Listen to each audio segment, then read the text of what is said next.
ठंड से कांपती हुई सास की कहानी। दिसंबर की वो रात कुछ ज़्यादा ही ठंडी थी। धुंध से पूरे गांव को सफ़ेद चादर ने लपेट लिया था।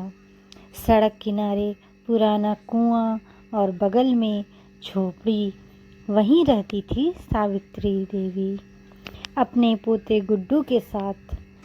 सावित्री की उम्र 60 के पार थी, यानी 60 साल से ऊपर थी, और गुड्डू मुश्किल से 8 साल का था।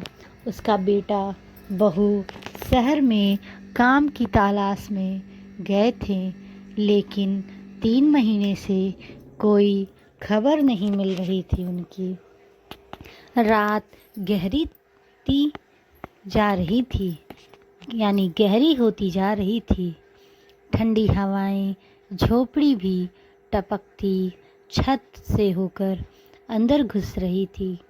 सावित्री देवी ने गुड्डू को अपनी गोद में कसकर लपेट लिया ताकि उसे ठंड न लगे, और उसके होठ नीले पड़ गए थे और सांसें कपती हुई सब महसूस कर रही थी। और बोल रहा था वो, दादी ठंड लग रही है। गुड्डू की कांपती आवाज़ सुनकर सावित्री देवी का दिल बैठा जा रहा था, और उसने लकड़ियों की टोकरी की तरफ देखा। बस 2 गीली लकड़ियां ही बची थी।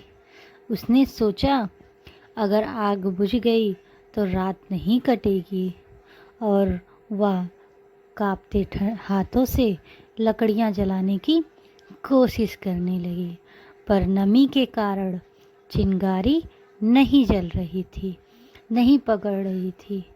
बाहर हवा की सिसकी और भीतर बच्चे की धीमी सांसें, दोनों जैसे मौत की दस्तक बन गई थी। तभी दरवाजे पर हल्की दस्तक हुई। तब सावित्री देवी ने कहा, कौन है? सावित्री देवी डर कर पूछी तो बाहर से धीमी आवाज़ में आई कि माँ, दरवाज़ा खोलो। सावित्री की आँखों में जैसे आंसू ही आ गए थे, और वो अपने बेटा रघु की आवाज़ सुनी और खुश हो गई। दरवाज़ा जब उन्होंने खोला तो देखा रघु और उनकी पत्नी फटे हालत में खड़े थे। उनको देखकर वह बहुत ही दुखी हो गई। उनके पास एक गठरी थी जिनमें सूखी लकड़ियाँ, कुछ अनाज और एक मोटा कंबल था। माँ, हमें देर हो गई, काम नहीं मिला, लेकिन लौट आए हैं। सावित्री देवी ने कुछ नहीं कहा और बस अपने बेटे और बहू को गले लगा लिया।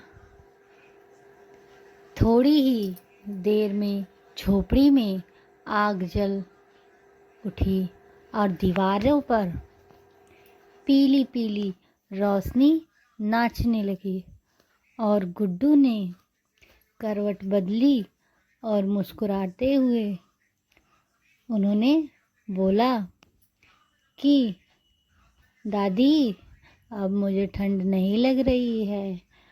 सावित्री देवी ने आसमान की ओर देखा तो उनकी कांपती सांस अब शांत हो चुकी थी, जैसे ठंडी कम हो चुकी थी। धुएं के उस पार सुबह की पहली किरणें उग रही थी, यानी सुबह हो रहा था, जिससे गुड्डू को ठंडक नहीं लग रही थी। हमारी वीडियो अच्छी लगी हो तो लाइक सब्सक्राइब ज़रूर करिए। धन्यवाद।